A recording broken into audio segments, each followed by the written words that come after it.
I'm Geoff Nemnich. And I'm Rick Paillet.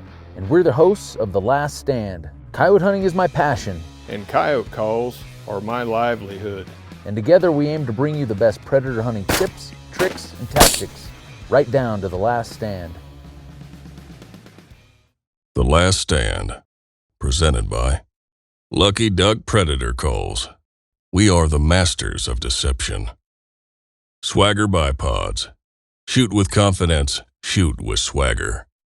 Onyx Hunt. Know where you stand. Hornady. Accurate, deadly, dependable. Pulsar. Image, quality. Silencer Central. Silence delivered.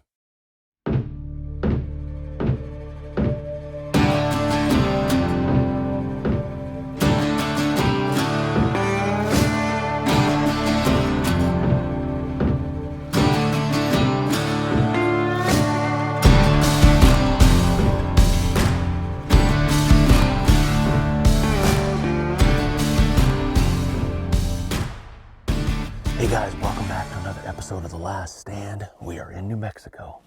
Yeah. Got Felipe Baca. He's our local coyote killer down here. Gave us an invite about a year ago. Dustin Patterson's with us. You guys actually put this together. If you've watched past episodes of The Last Stand, Dustin and I usually get to make an annual trip. He lives in Kansas, I'm in Nebraska, so we don't get a chance to hunt together very much. But instead of going to Arizona this year, we decided we'd come somewhere new. So yeah, I'm excited. It's brand new country. Yep. Change up. Felipe's been telling us all these stories, ever since last night. Yep. Explain to us a little bit, what part of New Mexico are we in here? What was it called? East Central? Kinda? East Central, yeah. So kind of not very far. I mean, we're only a couple hours from Texas. Maybe an hour and a half. So kind of right down here, just, what is this? Mostly big cattle country, right? Big cattle ranches. Big cattle ranches. Some public mixed in, but a lot of private. Yeah. Just big rolling prairie. I don't even know what you'd call this. Cactus. Big mesquite draws. Big mesquite draws. I mean, yellow grass, which we've talked about before. The plan is we're going to be down here for 3 days.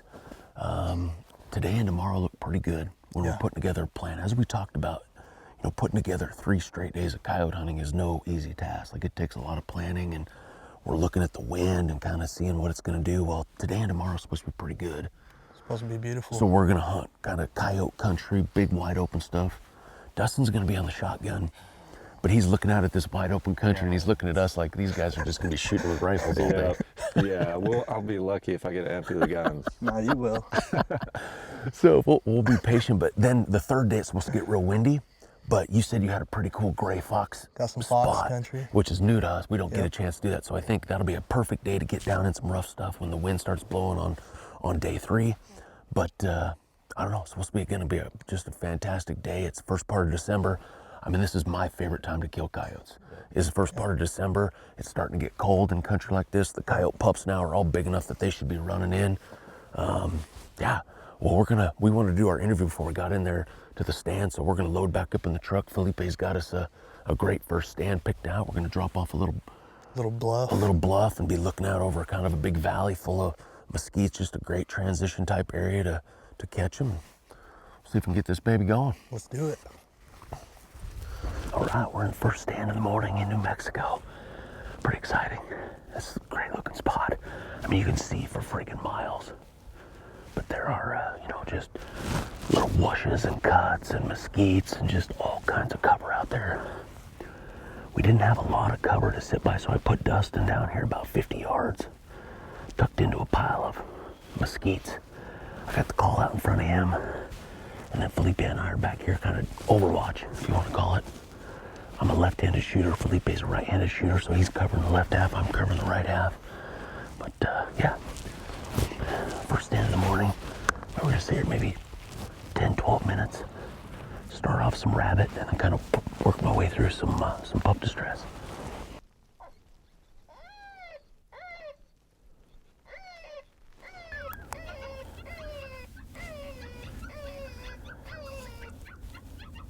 Coming right at the call, left of the call, right at it. Nice. Attaboy, Dustin. 5 minutes in, 5.5 minutes. I played TNT for about 4 minutes.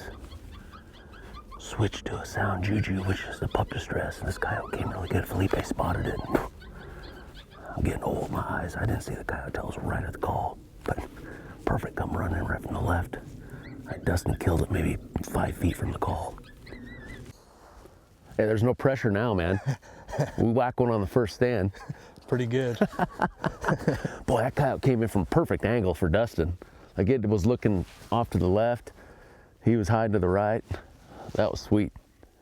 He wanted it. That coyote come from a long ways. Yeah, he did. That was a good spot, man. I couldn't even, I didn't even see him till he got just right off that little lip, 30 or 40 yards from the call. He blended in pretty good. Yeah, he did.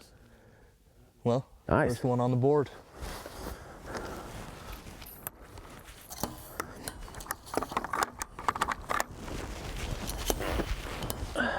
Hey, be honest. You sat down and you were thinking, these guys are going to be rifling everything on this stand.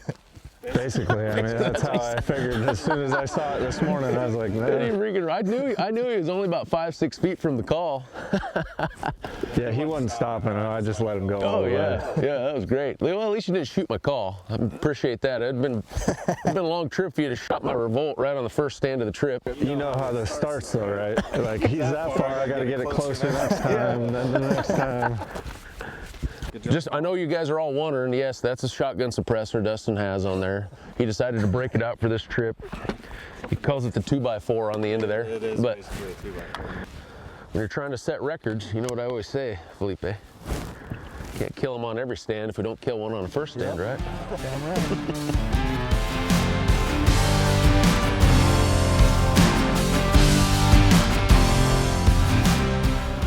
Well, we're gonna try to get a streak going. We've actually just drove down a 2-track, probably about a mile and a half, somewhere in there. You know, this is just massive. I mean, we can hunt wherever we want. This is just a massive tract of land, so we're just following the roads. I mean, well, that's when it comes to distance between stands. We felt like this was our next best spot to where we could kind of drop off this little hill. You know, hiding the truck is one of the challenges out here. There's not much terrain, so you know, getting in and out of stands too might be a potential challenge. Just if the coyotes are paying attention, they're probably going to see us. But once again, we got in just a big, massive flat, big pocket of mesquites down there about 600 yards. So that's where I'm guessing they're going to come from. I mean, it's pretty wide open. So if they're in here, they're going to be out there about a half mile. So it's going to take them, you know, a little bit to get here. So we're going to plan on sitting here about 10 minutes. We can glass and see quite a bit. So 10 minutes ought to be the number.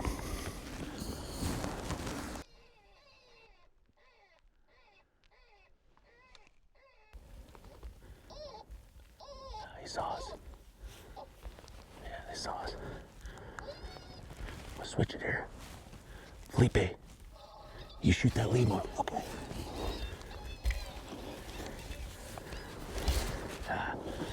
They saw us. And that lead one stops. Get him, Felipe. There he is.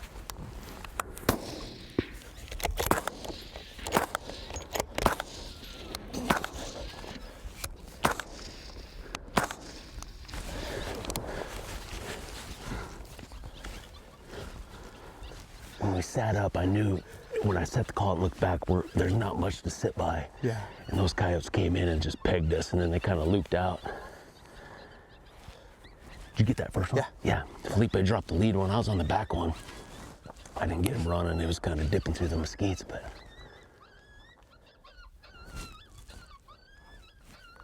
we're gonna call it quits after that. We're on the roll. Still got one.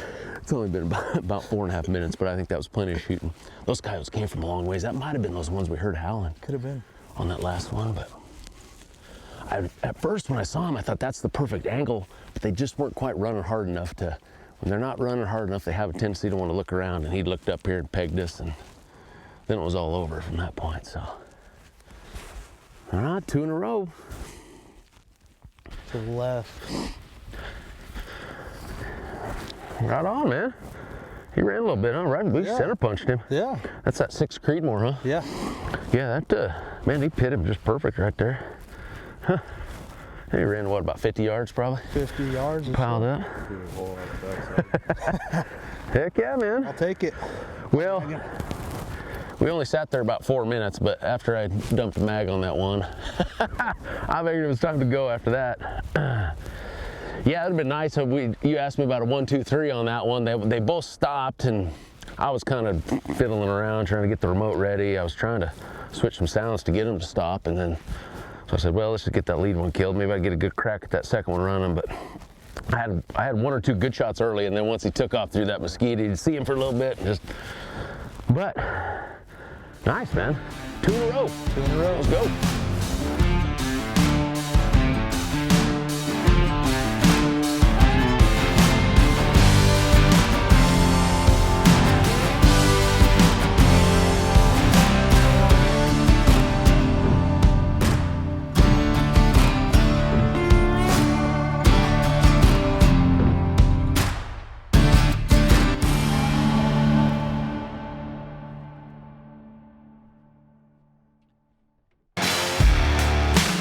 Welcome to the Last Stand Coyote class with me, Geoff Nemnich. Whether you're a beginner or a seasoned coyote hunter, this class has something for you. Throughout the website, you'll find over 50 teaching videos broken down in an easy to follow format, specific stand breakdowns and analysis, exclusive Last Stand episodes chock full with even more info and tips and tactics than you find on the normal YouTube page, monthly live seminars and question and answer sessions with myself, plus much more. At the end of the day, the whole goal is to be able to take everything that you're learning through this course, go out to the field and kill more coyotes. So implementing these strategies out on your own is the key.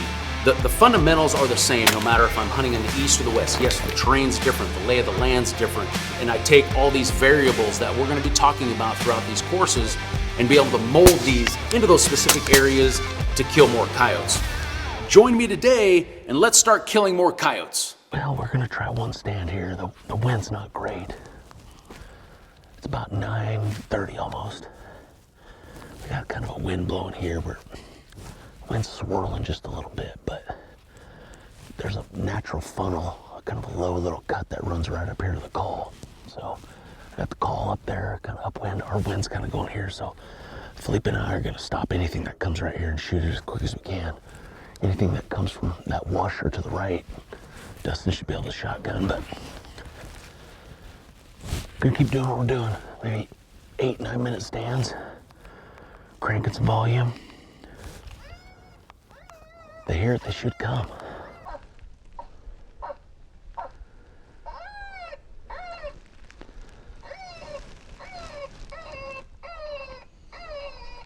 Give him a shot.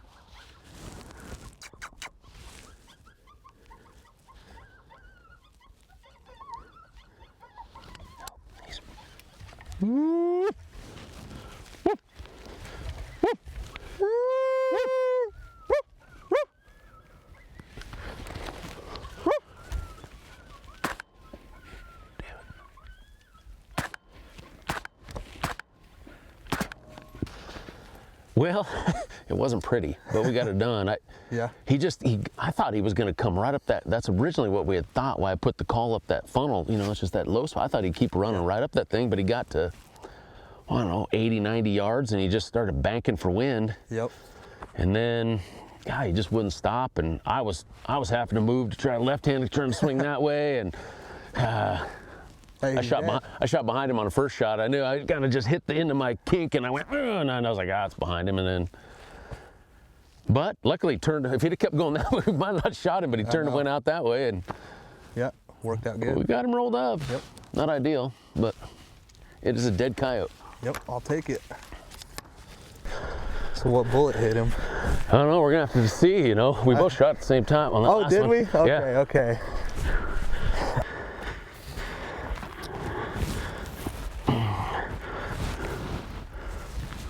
There we go. Right on. I don't know, we're gonna have to decide. We're gonna have to do an autopsy, see if it was a 62 grain ELD VT or an 87 grain VMAX. Yeah, same time, I don't know. We did. Well, the fact that I missed him about the first 3 shots, that's just enough to give him to you. Did you just get one off? Yeah. Just, well, see, one and done. I just got him running fast enough to where we get him. Just to make for a good, Yeah, a good cartwheel when he finally hit him. So been getting a lot of questions about the rifle I'm shooting this year. Yeah, I did switch to the new 22 ARC. I've been running the new Hornady 62 grain ELDVT, and I want to show you guys just how devastating this bullet is. It's made for super rapid fragmentation, even at lower velocities. If you look at how the bullet's designed, you know, the front third is hollow, so you get rapid expansion, even at longer ranges. You see the entry hole right through the shoulder blade, but what you get on the back side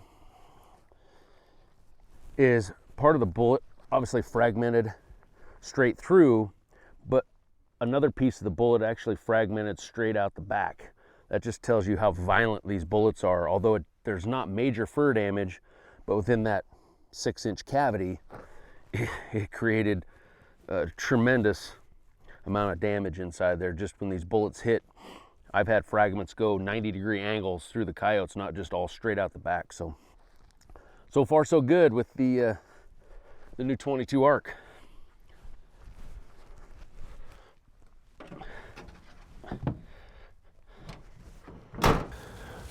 Well, 7th stand of the morning. It's about 10:30. We just got on a road now. There's not a lot of roads through this stuff, and it's a little bit rocky and a lot of brush. It's just not something we can really off-road through, so we're having to stay on these roads, but we got one that's working our way right into the wind. Hiding the vehicle is actually the biggest challenge right now. Just getting it. We parked it over just this slight rise. We had to walk up here about 500 yards, but we're just kind of tucked into some cover. Got Dustin out front with the Revolt.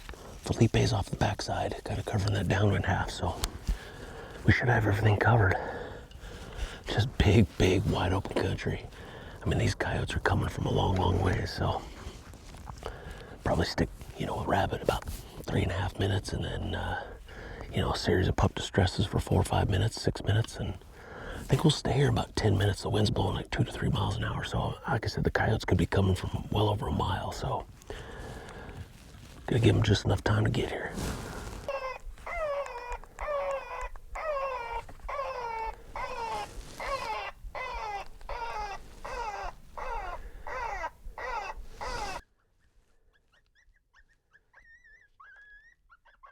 Yeah, it's a big old cat. He's gonna come right up the road. It's gonna take him a while, but he's gonna come right up that road. He's just gonna walk the whole way here. I'm just gonna keep switching through some prey distress sounds to keep him interested. Oh, that's a big cat. I'm just switching through some sounds here to see if I can get him to trot, but we're gonna kill this cat one way or another. Dustin's probably gonna have the best shot at him. I don't know if we're gonna shotgun him or not, but he's already within about 200 yards. We might lose him in the camera. He's gonna get behind this brush. There you go. Now he's angling right back up at the call here.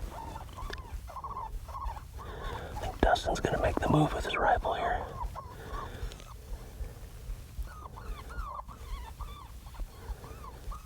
Yeah, here you go. Dustin's making the transition to his rifle.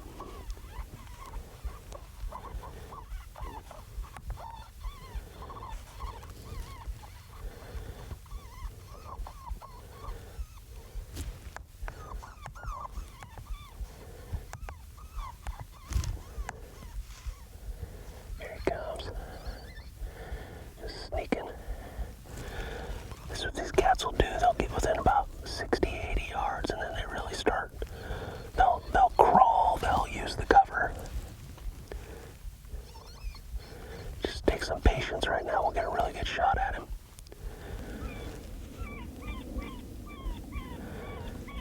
This cat sits down. Probably gonna have to kill him. He's less than 100 yards out in front of Dustin right now.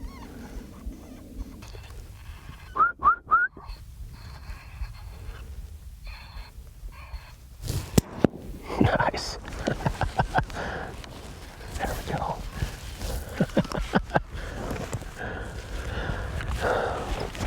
Well, that's how cats work. I don't know where that cat came from. There's nothing out there except just some pasture. Dustin spotted him up through the gate out there. That is 380 yards, and he walked the whole way here. It took about 10 minutes. We got another one over here. I don't know if the cat got down in there, they lost it. Very well could be what happened. There could be a bobcat down in there. There's some taller grass. My guess is a coyote wouldn't have been sitting down there that long. No, just some patience. Like I said, it took us about 10 minutes to work that cat 380 yards. I just kept rolling through sounds, little prey distress sounds every minute or two. Cat got right here less than 100 yards, and it's just kind of all looking right at us. But we were waiting. It sat there for probably 3 minutes, but we had to move the camera just a little bit. And then I gave Dustin a little whistle, kind of green light signal that we were ready to kill it.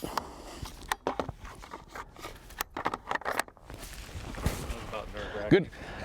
It's patience, you know. So I had pup distress going, I had juju going, and that cat just over there just walking. Looks like a big cat. Yeah. I don't know. I mean, He wasn't scared. no, he was just he never ever stopped. One time he just walked the whole way. That thing was just staring into my soul for like that whole time it was sitting there. It was just looking straight at me. Yeah, that's an awesome cat, man.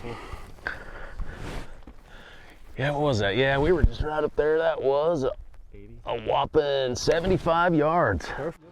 That's a morale booster. Heck yeah. 710.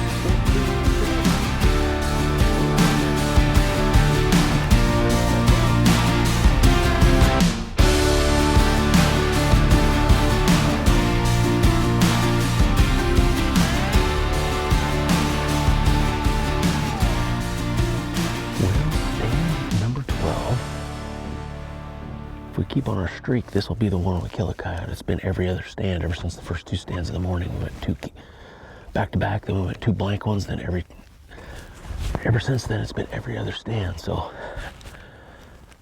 basically just found a little hill to hide the truck behind. We walked up over just a big, you know, we can see for probably 400 yards across this flat, then it drops into a big valley. So that's where the coyotes are going to come from. Obviously they're probably not right here. They're going to come from down in that valley, up and over.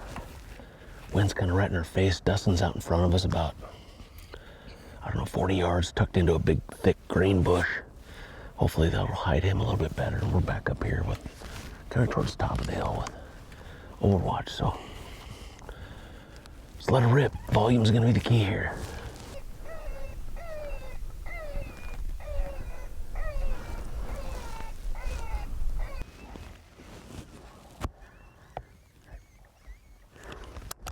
Awesome.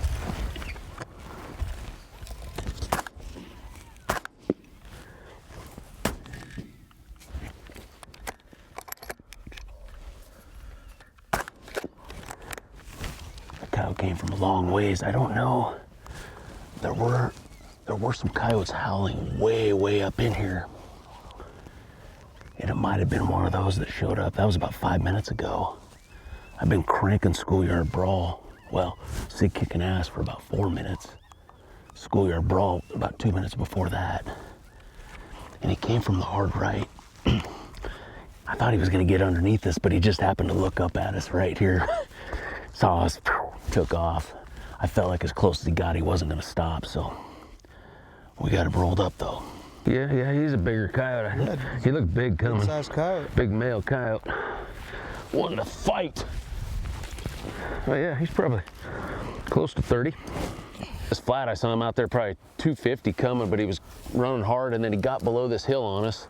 I think from where we were skylined when he was that low in. I just needed him to go around that big bush. Yeah. I was waiting, and then all of a sudden, let's don't go that way. Yeah, I did give him a warning shot though.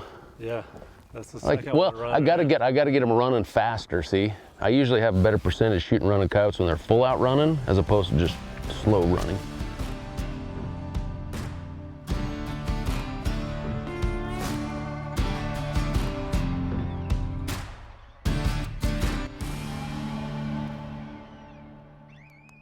Well, this might be our best looking stand of the day, just in terms of how much cover, how much brush, how much vegetation's within a half mile. We got down on the river here. We're about 600 yards. Thick trees down in there. Off to our right on the upwind half, we got just a bunch of rolly, choppy hills full of mesquite. That last stand where we just killed that coyote, we heard some howl down in here, generally speaking. So we set this one up a little different. I got tired of these coyotes busting us. So I got Dustin sitting down about 60 yards in front of us. He's actually in a wash. He can only see maybe 20 yards. So if the coyotes don't spot us, which we're actually tucked in pretty good up here, he should get a good crack at killing his shotgun. I told him since he can't see, if we get one coming, I'm just gonna turn on the decoy at that point, and then he'll know that, hey, we got something coming, and I'll kind of turn and point the call to where the coyote's coming from. So he has a little bit of a heads up.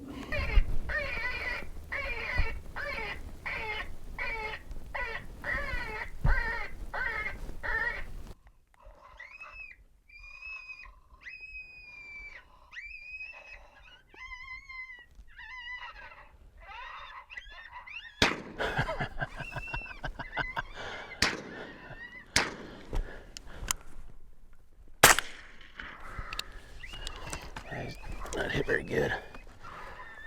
Get him right over here when he's... Lip kiss? Yeah, I saw him. I was trying to get I told Dustin I'd turn the dang decoy on when we saw one and get the call spun. I was trying to get it turned over to him. That couldn't have worked out like cool. Oh, man. He hammered him good twice. That coyote still kept going. He's a big boy. Look at that. He's got worn down old teeth. Yeah. Much bigger than Felipe's. According to Felipe. Woo! Yeah. All right.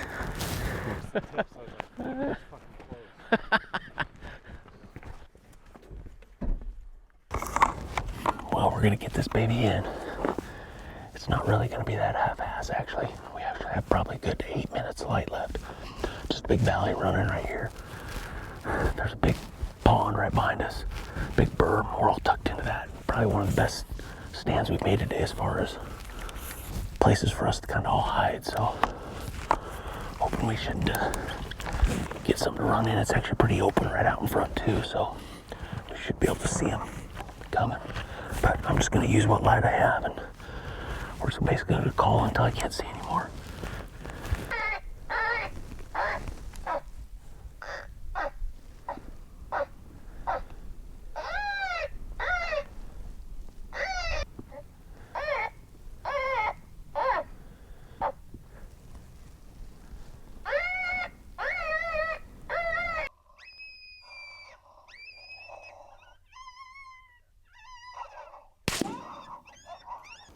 Been going about 7 minutes. He just showed up right here, almost in shotgun range, but he was just trotting. He stopped right here. I don't know how much footage we got of him. Felipe smoked him right when he stopped. He was hard to see though. We'll call for another couple minutes. It's getting dark pretty quick on us though. The last half-ass stand paid off finally. I know. Because it's usually a scramble, kind of like this was, but it paid off. We didn't even know where we were going. We just saw this dam and thought, ah, it looks good. And it actually was probably the best case scenario. We could actually see pretty good. We had good cover to sit by. And that coyote wasn't sprinting, he was just trotting. Yeah, a little bit of elevation. Yeah. Worked out. Heck yeah. Here we go. Well, way to cap off the day, man. Yeah. That got a little dicey there at the end. The visibility was diminishing quickly. Yeah. Luckily, that thing just trotted right between a couple of those mesquites and that yellow grass, and I heard you lip squeak, and there he was, and stopped. And I don't know how fast we got the cameras on. I think we might have got on him pretty quick, but no, it was a great day, man. I mean, I think we never went more than 2 stands in a row without killing coyotes all day. Yeah. 2 early, and then 2 just here late, you know, but 8 coyotes, 1 bobcat. We're that close to 10 critter Yeah. day, you know. Yep. But I feel like today we covered ground. I think that was our 16th stand. Was it? And I think that's just what we need to do. It seemed like all the coyotes were coming in good. We didn't really see any that just faded off or checked up. Yeah. Only after we shot a couple of those Yeah. coyotes, you know, early on. But No, it was a phenomenal day. I think tomorrow is supposed to be just as good. I know we game planned a little bit already. Yeah. For what's in store tomorrow. But no, I want to thank you guys for watching. Like I always say, if you guys are looking to get better at hunting coyotes, if you want to have the best season ever, check out the all-new website. You can do the Last Stand Coyote class. 13, 14 hours of instructional content on there, exclusive Last Stand episodes. Rick couldn't make it on this one. He's busy selling calls to all you guys right now, boxing up stuff. But we'll be sending him pictures, but he has exclusive sounds that members get. So like I said, I want to invite you guys to check out the website, which is tlshunt.com. So great day. You know, we got a bobcat to go take care of. Yeah. I think Dustin wants to get that sucker tan. So I know the rest of the coyotes in the back of the truck, even though it only got to about 50, Yeah. are a little ripe. Yeah. You know, so That's right. So, oh yeah, just how you like them, huh? Yeah. Well, heck yeah. Well, I want to wish you guys a Merry Christmas. I want to thank you guys for watching and catch us right here next time on The Last Stand, Day 2, New Mexico.